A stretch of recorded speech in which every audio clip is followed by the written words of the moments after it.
Good evening everyone. कैसे हैं सभी? उम्मीद है कि सभी बहुत अच्छे होंगे। टुडे इज 27 जनवरी और डे है थर्सडे। तो चलिए कुछ क्वेश्चन लेते हैं रीजनिंग के, जो कि काफ़ी अच्छे क्वेश्चन है, काफ़ी इंटरेस्टिंग क्वेश्चन है। आज का जो रीजनिंग का लेवल रहेगा वो बिल्कुल इजी लेवल रहेगा। अगर आपने जो वो चैनल को सब्सक्राइब नहीं किया है, अगर आपको नहीं पता है तो मैं आपको बता दूं कि डेली जो वो आपको रीजनिंग पर जो वो वीडियो मिलती है, ठीक है। कभी जो वो रीजनिंग जो वो सभी टाइप की रीजनिंग, कभी जो वो लेवल जो वो थोड़ा सा ईजी रहता है, कभी जो वो थोड़ा सा हाई लेवल रहता है, ठीक है। सभी टाइप के जो वो एग्जाम को हम लोग यहाँ पे कवर करते हैं, सभी टाइप की रीजनिंग मिक्स मिक्स क्वेश्चन लेते हैं। तो अगर आप किसी कम्पिटिटिव एग्जाम की तैयारी कर रहे हैं जिसमें जो वो रीजनिंग पूछी जाती है, तो आपके लिए वीडियो जो वो बहुत ही हेल्पफुल रहने वाला है, ठीक है। यूपीएससी सी सेट वाली जो रीजनिंग है वो भी जो वो कभी कभी हम लोग डिस्कस करते हैं यहाँ पे। तो वैसे उस सी सेट के जो वो लगभग 3-4 सेट, ठीक है, जो भी पेपर हो चुके हैं प्रीवियस ईयर के, वो जो वो लगभग डिस्कस कर चुके हैं। 2 या 3-3 जो वो क्वेश्चन हम लोग डिस्कस कर चुके हैं। तो आप आपने जो वो वीडियो नहीं देखे तो आप उनको भी देख सकते हैं, ठीक है। एक एक क्वेश्चन को जो वो बिल्कुल डिटेल से जो वो समझाया गया है, आप उनको देख सकते हैं। तो नोटिफिकेशन आइकन को जो जरूर दबाएं ताकि आपको जो वो डेली वीडियो की नोटिफिकेशन मिलती रहे। तो चलिए स्टार्ट करते हैं फर्स्ट क्वेश्चन से। इसमें जो वो इतने इजी इजी क्वेश्चन है, और ऐसे क्वेश्चन है जो कि पहले जो वो किसी न किसी एग्जाम में पूछे जा चुके हैं या पूछे जा सकते हैं, ठीक है। तो इंपॉर्टेंट क्वेश्चन, ऐसा नहीं कि इजी है तो नहीं पूछे जा सकते। इजी है लेकिन पूछे जा चुके हैं, इसका मतलब है कि पूछे जा सकते हैं। ओके, तो यहाँ पे है एक संख्या का 25% जो वो 75 है, ठीक है। इसने बोला तो उस संख्या का 45% क्या होगा? देखिए सीधी सी बात है, अगर आपको परसेंटेज निकालना आता है तो आप इसको क्वेश्चन को कर लेंगे बड़े आराम से। देखिए अगर आपने जो जैसे आपके मार्क्स आए 500 में से मान लो 374 आ रहे हैं, ठीक है। अगर आपने इस फ्रैक्शन को, फ्रैक्शन में है ना ये, तो 374 आ रहे हैं आपके 500 में से। अगर आपने जो वो इसको परसेंटेज में चेंज करना है कि कितने परसेंटेज आए, परसेंटेज जो वो 100 में से देखी जाती है, 100 में से, ठीक है। जैसे प्रोबेबिलिटी प्रायिकता जो होती है वो 1 में से देखी जाती है, 0 और 1 के बीच में होगी, ना माइनस में होगी ना 1 से ज्यादा हो सकती है, ठीक है। वैसे यहाँ पे 100 में से देखा जाएगा परसेंटेज, ठीक है। तो यहाँ पे अगर इसको परसेंटेज में चेंज करना है तो 100 से मल्टीप्लाई करना है, सीधी जैसी बात है, 100 से मल्टीप्लाई करना है। 2 जीरो से 2 जीरो कैंसिल, मतलब कि 374 को जो वो आपने 5 से मल्टीप्लाई करना है। अब देखिए यहाँ पे क्या लॉजिक आपने लगाना है, जब भी आपके जैसे मान लो आपके जैसे 10th क्लास में आप, तो 700 का जो वो पेपर होगा टोटल, तो मान लो आपके आगे 400, आप मान लो आपके आगे 400, तो आपको पता है कि 100 में यहाँ पे लिखूंगा तो 2 जीरो से 2 जीरो कैंसिल हो जाएगी। तो आपके जितने भी नंबर आ रहे हैं उसको जो वो 7 से डिवाइड करिए, या अगर आप +2 क्लास में है तो आप 5 से डिवाइड करिए, सीधा सा मतलब वही है, ठीक है। तो आपका जो भी आंसर आएगा, आप जो वो फ्रैक्शन के सॉरी डेसिमल के बाद जो वो 1-2 डिजिट तक जो वो उसको देख लें कि कितना परसेंटेज नंबर बन रहे हैं। इसका मतलब ये हुआ कि जब आपने परसेंटेज जो वो लगानी है तो मल्टीप्लाई किया 100, चाहे वो कोई भी नंबर हो, फ्रैक्शन हो चाहे वो बिना फ्रैक्शन वाला हो नंबर हो, ठीक है। उसको जब वो 100 से मल्टीप्लाई करेंगे तो आपका किस में आ जाएगा, वो आपका बन जाएगा क्या बोलते हैं, प्रतिशत में, ठीक है। तो परसेंटेज में जो वो ऐसे निकल जाएगा। लेकिन अगर आप आपके पास जैसे 75% पहले से ही है, अगर आपने परसेंटेज हटाना है तो मतलब इसका मतलब सीधा सा ये हुआ कि आपने जो वो इसको फ्रैक्शन में चेंज करना है, ठीक है। कि कितने में से कितने नंबर आए, ऐसे एग्जांपल के साथ समझ सकते हो। तो परसेंटेज हटाएंगे तो 100 से डिवाइड करेंगे। तो अब हमने जो वो अभी तक दो चीजें सीखी कि जब परसेंटेज लगाना है, ठीक है, तब जो वो हमने 100 से मल्टीप्लाई करना है, जब परसेंटेज हटाना है तो 100 से डिवाइड करना है, ठीक है। तो इतना आपको पता होना चाहिए। जब भी मैं कभी ऐसा क्वेश्चन पूछूं कि 100 का 75%, ठीक है। जब मैं बोलूँ कि 100 का 75% कितना होगा, तो का की जगह आप जो वो मल्टीप्लाई लगाइए, या 75 इंग्लिश में होगा तो 75% ऑफ 100 लिखा होगा, ठीक है। वहां पे ऑफ का मतलब मल्टीप्लाई है, ठीक है। इसको आप याद रखिए। ये कुछ कोड होते हैं जो आपको पता होने चाहिए पहले। तो का मतलब मल्टीप्लाई है, 75 मैंने लिख लिया, 75 वैसे ही, ठीक है। इसी को जो वो मैं ऐसे ही इक्वेशन बना रहा हूँ यहाँ पे, ठीक। यहाँ पे परसेंटेज है, अब हमने तो परसेंटेज निकालनी है, मतलब कि इसको हटाना है तो डिवाइड करना पड़ेगा 100 से, ठीक है। क्योंकि ये ऊपर जो वो एक ही टर्म है, तो ऐसे भी आप नीचे दोनों के साथ डिवाइड कर सकते हो इसको, ठीक है। तो 100 तो कैंसिल हो गया 75। तो इससे हमें एक बात और सीख ली यहाँ पे कि जब मैं 100 में से किसी का परसेंटेज निकालूंगा तो वो उतना ही निकलेगा। जैसे 100 का 75% 75 भी आ रहा है, 100 का 25% 25 भी आएगा, 100 का 10% 10% ही आएगा, 100 का 1% 1 ही आएगा, ठीक है। तो ऐसे जो आपने करना था, यहाँ पे बोला किसी एक संख्या का 25% 75 है, तो किसी एक संख्या का, तो हमें वो संख्या पता नहीं है, वो संख्या निकालनी पड़ेगी पहले, क्योंकि इसने पूछा कि उस संख्या का 45% भी निकालिए। तो इसने जो 25% दिया है उसका, तो 45% पूछा है, तो मैं जो पहले उस संख्या को निकालना पड़ेगा, तब तभी तो निकलेगा। तो मैं उस संख्या को x मान लेता हूँ। अब x का मतलब मल्टीप्लाई 25% जो वो कितना दिया है इसने, 75 दिया है। अब परसेंटेज वो यहाँ पे, अब परसेंटेज में नहीं निकालना है इसको, तो परसेंटेज हटाऊंगा मैं यहाँ से, ए हट गया तो डिवाइड हो गया 100, ठीक है। अब देखिए x निकालना है तो x रहा इधर ही, ठीक है। बाकी ये चला गया दूसरी साइड, या मैं इसको 25 और 100 को यहाँ पे काट सकता हूँ वैसे, ठीक है, तो मैं यहाँ पे काट लेता हूँ, दूसरी साइड जाके भी कट जाएगा वैसे। 25 वन जा 25, 25 4 जा होता है, तो यहाँ पे 75। ये जो 4 है यहाँ पे डिवाइड हो रहा है, जब इक्वल टू के दूसरी साइड जाता है कोई नंबर, अगर वो डिवाइड हो रहा है तो वो मल्टीप्लाई हो जाता है, अगर मल्टीप्लाई हो रहा है तो डिवाइड हो जाता है। तो 75 ये 4 जो मल्टीप्लाई हो जाएगा, 75 4 जा जो वो शायद होता है 300। तो मल्टीप्लाई करके चेक कर लेते हैं, वैसे 300 ही होता है। 75 4 जा, ठीक है, 4 5 जा होता है 20। तो जीरो आ गया, 2 7 4 जा होता है 28, 28 और 2 हो जाएगा हमारे पास 30, तो 300 आ रहा है। मतलब कि वो संख्या, इसने बोला यदि एक संख्या किसी एक संख्या का, तो 300 का बोल रहा था, इसका मतलब ये हुआ। ठीक है, तो 300 का हमने 45% निकालना है और आपका आंसर आ जाएगा। ठीक है, 300 का मतलब मल्टीप्लाई 45 प्रतिशत, प्रतिशत हटाना है तो 100 से डिवाइड करना पड़ेगा। 100 जी, 2 जीरो से 2 जीरो यहाँ पे कट गई, अब 45 और 3 बचा, तो 45 3 जा जो वो 135 होता है। आपकी जो तसल्ली के लिए जो मैं यहाँ पे मल्टीप्लाई भी कर लेता हूँ, 45 3 जा 5 3 जा जो 15, 1 कैरी, 4 3 जा 12 और 1 13, 135 is the answer, D is the right answer. काफी अच्छा क्वेश्चन था। एक और क्वेश्चन है यहाँ पे। अच्छा, एक क्वेश्चन जो मेरे ख्याल से रिपीट हो गया फिर से। ठीक है, चलिए फिर भी मैं बता देता हूँ। किसी भी जो क्वेश्चन है उसको जो वो रिपीट करना बहुत जरूरी है, उसको दोहराना जो बहुत जरूरी होता है, तभी जो वो फिक्स हो जाता है। तो इसको जो वो एक फिर से आ गया वैसे, अब मेरे ख्याल से जो वो हम लोग 2-3 दिन पहले जो वो इसको डिस्कस कर चुके हैं। इसने बोला रोशन का स्थान जो वो ऊपर से 11वां है, ऊपर से कितना स्थान है उसका, यहाँ पे रोशन है, यहाँ पे ऊपर से जो 11वां स्थान है, नीचे से वो जो वो उसका 31वां स्थान है, अगर नीचे से देखें तो 31वां है। इसने बोला कुल विद्यार्थियों की संख्या, तो आप गलती से जो वो क्या करना चाहेंगे यहाँ पे, आप करेंगे कि 11 और 31 को प्लस करते हैं, क्योंकि नीचे से वो जो वो 31 स्थान पर है, ऊपर से 11वां स्थान है उसका। ठीक है, दोनों को प्लस करते हैं, आ जाएगा कुल विद्यार्थी। नहीं, ऐसा नहीं करना है, क्योंकि ये जो आर है ना यहाँ पे, ये जो रोशन है, ये जो वो 2 बार काउंट किया है इन्होंने, ठीक है, ऊपर से 11वां, नीचे से 31वां। ठीक है, तो 2 बार काउंट हो गया। अब आप क्या करेंगे, करना तो आपने प्लस ही है, 31 और 11 को प्लस करना है, तो यहाँ पे आ जाएगा 42। लेकिन 42 आंसर नहीं होगा, ध्यान दीजिए, पहले पर आंसर मत करिए, क्योंकि 2 बार ये जो वो काउंट हो चुका है रोशन, तो रोशन 2 बार काउंट हो गया, तो एक बार तो माइनस कर दीजिए इसको। ठीक है, तो नहीं तो रोशन 2 बार हो जाएगा प्लस। ठीक है, तो 41 इज द आंसर, तो 41 यहाँ पे सी पर है। तो ऐसे आपने ये करना था। ओके, नेक्स्ट देखिए। नेक्स्ट यहाँ पे लिखा है 24 लड़के हैं और उनके शिक्षक भी हैं। तो 24 लड़के हैं मतलब कि शिक्षक का औसत बोला है, औसत मतलब एवरेज बोला है, तो 15 वर्ष आ रहा है। यदि शिक्षक की आयु हटा दे तो औसत आयु जो वो 1 वर्ष कम हो जाता है और शिक्षक की आयु होगी। ये भी मुझे अच्छा क्वेश्चन लगा वैसे। देखिए, इसमें जो आपको एवरेज का पता होना चाहिए, जब भी आप एवरेज निकालते हैं, जैसे मैंने जो वो 14 15 और 16 की एवरेज निकाली है, तो ये तो 3 नंबर है, ये जो बीच वाला है उसकी एवरेज निकल जाएगी, क्योंकि जब आप 3 से इसको डिवाइड करेंगे, एवरेज कैसे निकालते हैं, जैसे 3 नंबर है, इन तीनों को प्लस करना है और डिवाइड करना है 3 से, ये होती है एवरेज। एवरेज एक हम लोग अप्रोक्सीमेट वैल्यू निकालते हैं, ठीक है ना। जैसे मान लो अगर मैं बोलूं कि 18 और 20 का एवरेज कितना होगा, तो 19 होगा ना, 18 लो ना 20 लो, बीच वाला ले लो। ठीक है, तो बीच वाला जो नंबर होता है, जो एक अप्रोक्सीमेट नंबर होता है, जैसे हम लोग बोलते हैं कि लगभग इतना होगा, जैसे 99 रुपीज जो वो किसी की कॉस्ट आ रही है, किसी भी कोई भी सामान आप शॉप में जो वो लेना है, ठीक है, 99 रुपीज लिखा है वहाँ पे, तो दुकानदार 99 नहीं लेगा आपसे, वो जो वो अप्रोक्सीमेट 100 लेगा लगभग। ठीक है, क्योंकि 100 जो वो एक मतलब कि एक राउंड फिगर में जो वो हो गया। ठीक है, तो वैसे जो वो 100 ही लेगा, तो वैसे जो वो एक अप्रोक्सीमेट वैल्यू भी होती है औसत। तो यहाँ पे बोला 24 लड़के हैं और उनका शिक्षक भी है, तो 25 हो गए, है ना, 25 हो गए, क्योंकि इसने बोला कि इन सभी का जो 15 आ रहा है, इसका मतलब है ये जो वो औसत है, ये लगभग बता रहा है कितनी आयु जो वो इन सबकी जो वो आ रही है। तो अगर मैं इसको जो वो 15 से मल्टीप्लाई करूँ तो सबकी जो वो आयु निकल जाएगी। तो 25 को मैं 15 से मल्टीप्लाई साइड में कर देता हूँ, 25 मल्टीप्लाई बाई 15। तो मैं जो वो 5 का टेबल नहीं पढ़ूंगा, 15 का ही डायरेक्ट पढ़ लूंगा। ठीक है, क्योंकि मुझे 15 का आता है, तो मैं 15 का डायरेक्ट पढ़ लूंगा।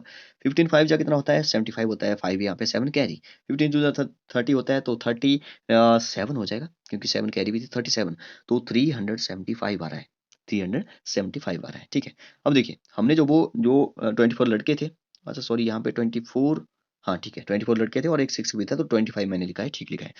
आगे इसने बोला कि शिक्षक की आयु हटा लो। अब शिक्षक की आयु हटा दो मतलब कि शिक्षक को हटा दो, शिक्षक की वजह से 25 बन रहे थे, तो अब 24 ही होंगे, क्योंकि शिक्षक को हटा दिया मैंने। अ, और उनकी आयु को हटा दे, तो औसत आयु जो वो 1 वर्ष कम हो जाती है, औसत आयु कम हो जाती है। तो औसत आयु यहाँ पे 15 वर्ष थी, तो 15 नहीं होगी अब, क्योंकि 1 वर्ष कम होगी, तो 14 हो जाएगी।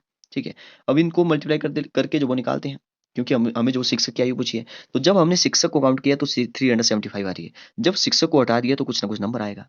ठीक है, इसका मतलब है उतनी जो वो उसकी ज्यादा मतलब कि जब शिक्षक को हटा दिया तो जितनी वैल्यू कम हुई, जितना नंबर कम हुआ, ठीक है, तो उतनी जो वो शिक्षक की आयु हो जाएगी, मतलब माइनस करके चेक कर लेंगे। ठीक है, तो 24 को 14 से डिवाइड करते हैं, सॉरी मल्टीप्लाई करेंगे, तो मैं यहाँ पे फिर से वैसे ही कर लेता हूँ, मल्टीप्लाई यहाँ पे कर रहा हूँ मैं, 24 यहाँ पे लिख रहा हूँ मैं इसको, पर 24 मैं इसको थोड़ा सा मोटा कर लेता हूँ, ताकि आपको जो अच्छे से दिखाई दे। ओके, जैसे मैंने लिखा है यहाँ पे 24 मल्टीप्लाई 14, तो 14 का टेबल मैं डायरेक्ट पढ़ा हूँ। 14 4 जो होता है 56, 6 यहाँ पे 5 कैरी, और 14 2 जा 28 होता है, 28 और 5 मेरे ख्याल से 33 हो जाएगा। तो 33 आ रहा है। अब यहाँ पे लिख दूंगा मैं 33 6, 336। अब देखिए यहाँ पे क्या आ रहा है। एक मिनट रुक जाइए, मैं यहाँ पे जो वो इस कलर को यूज़ करता हूँ, इसको थोड़ा सा पतला करना पड़ेगा, नहीं तो ये काफ़ी ज़्यादा जो चीज़ कवर कर लेगा। अगर 375 जो वो मतलब कि शिक्षक के साथ थी और शिक्षक को हटा दिया तो 336 थी। तो इसको जो वो याद रखिए 375 माइनस करना है हमने 336, तो यहाँ पे ही माइनस कर लेते हैं, ठीक है। तो मैं माइनस करने जा रहा हूँ, यहाँ पे मैं ब्लैक कलर यूज़ करता हूँ। 5 है यहाँ पे ऊपर, ठीक है। तो 5 में से 6 तो मेरे ख्याल से नहीं होगा माइनस, तो 7 से कैरी लेना पड़ेगी 15। 15 में से 6 माइनस होगा, 15 में से 6 माइनस हुआ तो कितना बचेगा 4। 4 और 5 होता है 8। 4 और 5, 15 में से 6। अच्छा, 375 में से 336 को माइनस करना है। तो मैं इसको इरेज करता हूँ, फिर से लिखता हूँ। तो मैं इसको फिर से लिखता हूँ। क्या था यहाँ पे, मैं फिर से भूल गया इसको। 375 था शायद, 375 और 336 था, 336 था, ऐसे था कुछ। तो यहाँ से मैंने जो वो यहाँ पे इसको बोरो ले ली, 15 बना, 15 में 6 माइनस होगा, तो 6 के बाद काउंट करिए 15 तक, 6 7 8 9 10 10 और 4 और 5 9 हो जाएगा, 9 आ रहा है। तो 9 जो वो, ये जो वो क्वेश्चन मैं कहाँ पे सॉल्व कर रहा हूँ इसको, ये अगले वाले में, पिछले वाले में चला गया, ठीक है। तो चलिए निकाल लेता हूँ, 9 आ रहा है। तो 375 336, चलिए मैं फिर से उसको निकाल लेता हूँ, यहाँ पे है क्वेश्चन। तो 9 आ रहा था यहाँ पे 375 माइनस 336, यहाँ पे 9 आ रहा है, ऑप्शन में देखिए 9 यहाँ पे है। तो वैसे 39 इसका सही आंसर होगा। आगे कैलकुलेट नहीं करना है, आगे सॉल्व भी नहीं करना है, ठीक है। फिर भी कर लेते हैं, जैसे यहाँ पे 6 है। तो यहाँ से जो वो बोरो ले लिया, 6 बनाया, 6 में से 3 माइनस होगा, 3 आ जाएगा, 39 आ रहा है वैसे भी। तो आगे ऐसे जो वो आपने ऑप्शन को देख के जो वो पता कर लेना है, ऐसा नहीं कि पूरा कैलकुलेट किया फिर ऑप्शन देखा, नहीं ऐसा तो बिल्कुल गलती से भी नहीं करना है, ठीक, क्योंकि एग्जाम में बैठे हैं तो टाइम कम होता है। नेक्स्ट बात करते हैं, ये क्वेश्चन हमने डिस्कस कर लिया था। नेक्स्ट ए है क्वेश्चन, यहाँ बोलेगा किसी धन का जो वो x% की दर से जो x वर्ष के लिए जो साधारण ब्याज, ठीक है, साधारण ब्याज जो वो x रुपए है तो धन होगा। मतलब कि कोई भी साधारण ब्याज, सिंपल इंटरेस्ट निकालते हैं तो आपको पता है कि मूलधन, मूलधन मतलब कि प्रिंसिपल, PRT, प्रिंसिपल गुणा मूलधन गुणा दर गुणा समय, आपने सुना होगा, और अपॉन में 100 होता था, ठीक है। ये फार्मूला होता है सिंपल इंटरेस्ट का। अब इसने बोला कि धन पूछा है, मतलब कि P की वैल्यू निकालनी है, P मतलब प्रिंसिपल, ये निकालना है यहाँ से। अगर इसको निकालें तो इसने बोला किसी धन का x% मतलब कि दर दी है, तो x मतलब कि r की जगह क्या लिखूंगा मैं, x लिख दूंगा, ठीक है। p तो मैंने निकालना है x वर्ष के लिए, तो यहाँ पे x आ जाएगा एक और, ठीक है, x वर्ष के लिए। तो इसने बोला साधारण ब्याज, जो साधारण ब्याज भी x ही है, तो मतलब सिंपल इंटरेस्ट भी इसकी जगह भी x आ गया, ठीक है। अब यहाँ पे जो वो मैं क्या करना चाहूंगा, इसको जो वो सॉल्व करेंगे, तो अगर मैं p यहाँ पे ही रहने देता हूँ, p मेरा यहाँ पे ही रहा, ठीक है।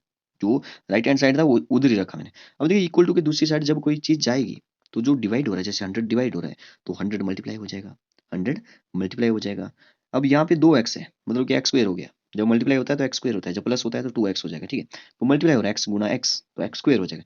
तो एक्स स्क्वायर या x गुना x लिखते हैं, क्योंकि यहाँ पे x से x जो वो यहाँ पे कटने वाला है। तो 100 अपॉन x बचा यहाँ पे। तो अगर 100 अपॉन x जो वो कहीं पे वैल्यू है, तो वो सही आंसर होगा, 100 upon x rupees, B is the right. Next देखिए क्वेश्चन, नेक्स्ट क्वेश्चन है कि एक रेलगाड़ी है 36 किलोमीटर पर आवर, ये भी अच्छा क्वेश्चन है, इजी क्वेश्चन है सभी। 36 किलोमीटर पर आवर की चाल से जो वो खड़े व्यक्ति को एक खड़े व्यक्ति को 8 सेकंड में पार करती है। रेलगाड़ी की लंबाई पूछी है इसने, तो रेलगाड़ी की लंबाई पूछी है, मतलब कि लंबाई मतलब कि दूरी पूछी है इसने। और दूरी का जो फार्मूला होता है वो होता है स्पीड, सॉरी, दूरी मतलब कि डिस्टेंस, ठीक है। तो स्पीड मल्टीप्लाई बाय टाइम हो जाएगा यहाँ पे, ठीक है। Distance equal to speed multiply by time.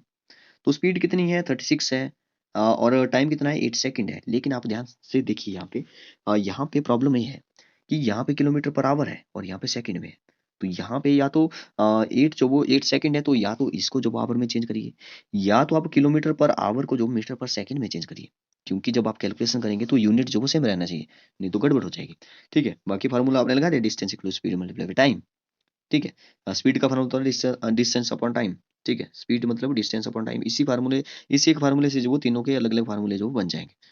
अगर मैं टाइम लिखूं तो टाइम जो वो हो जाएगा डिस्टेंस अपॉन स्पीड, ओके। तो यहाँ पे जो वो क्या करना पड़ेगा, यहाँ पे आपको मैं एक चीज बताता हूँ कि आपने जो वो कैसे करना है, कैसे याद रखना है, वो भी मैं आपको बताऊंगा। जैसे अगर कोई जो वो किलोमीटर पर आवर में है, आपने जो वो 5/18 से मल्टीप्लाई करना है। अगर वो किलोमीटर पर आवर में है, अगर वो मीटर पर सेकंड में है और आपने जो वो उसको जो वो किलोमीटर पर आवर में चेंज करना है, तो आपको 18/5 से मल्टीप्लाई करना है। इसके रेसिप्रोकल से। अब आपने याद कैसे रखना है कि कैसे क्या करना है, कब जो वो 5/18 से मल्टीप्लाई करना है, कब जो वो 18/5 से मल्टीप्लाई करना है, कैसे याद रखना है।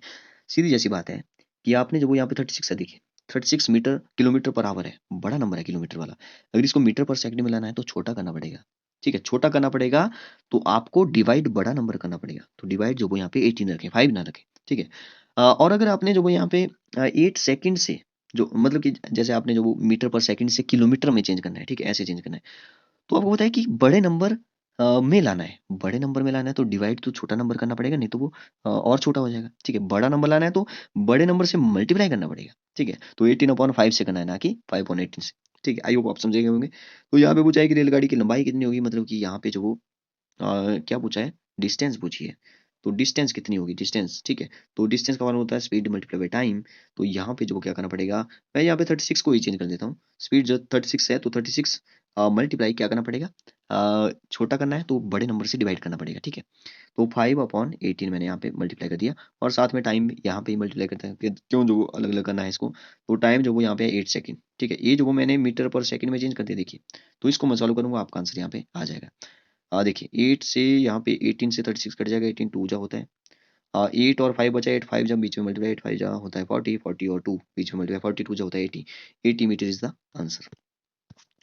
नेक्स्ट क्वेश्चन देखिए, निम्न, ये तो ऐसा क्वेश्चन है कि ये तो फिफ्थ वाले बच्चे भी कर लेंगे, ठीक है। अभाज्य संख्या होती है प्राइम नंबर, ये पूछा है अभाज्य संख्या प्राइम नंबर जो कौन सा नहीं है। तो देखिए 3 एक प्राइम नंबर है, 7 एक प्राइम नंबर है, इनमें से कोई नहीं, तो ये तो नहीं होने वाला, क्योंकि एक जो वो हमारे पास प्राइम नंबर नहीं है।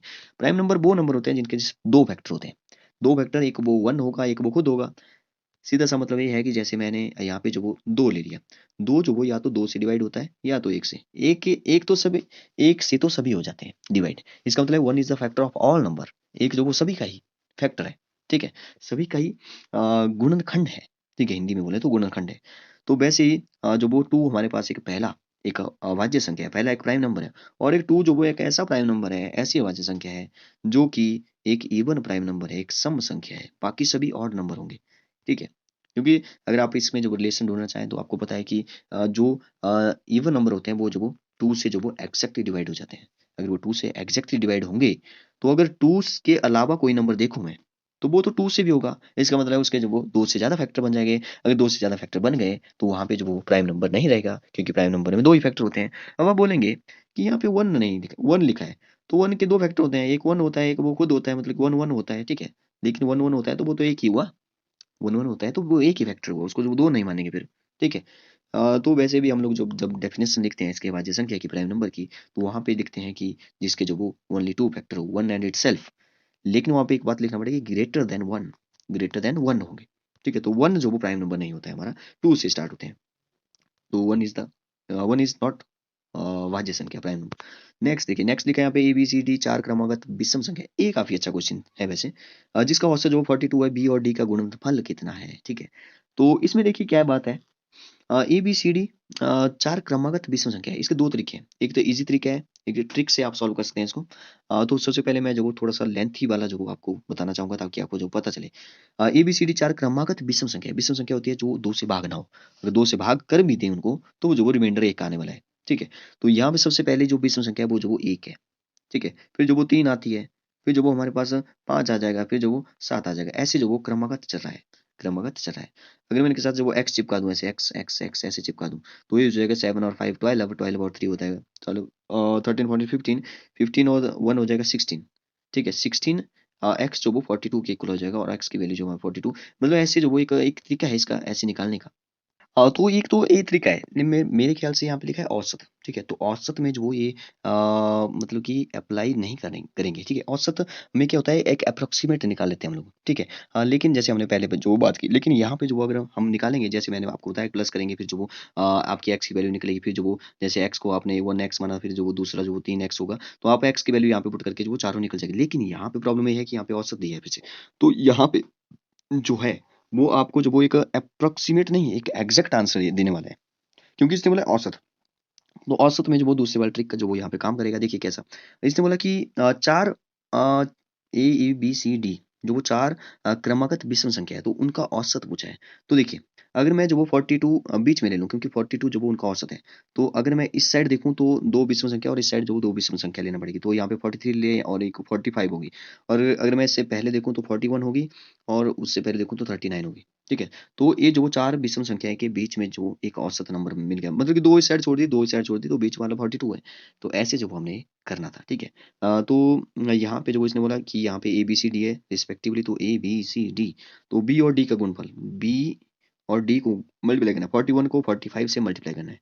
ठीक है? 41 को 45 से मल्टीप्लाई करना है, 41 मल्टीप्लाई बाय 45, 5 1 जा 5, यूनिट डी 5 आने वाला है, तो 5 देखिए यहाँ पे नहीं करना है मल्टीप्लाई आगे। ठीक है? आप चाहो तो कर सकते हैं।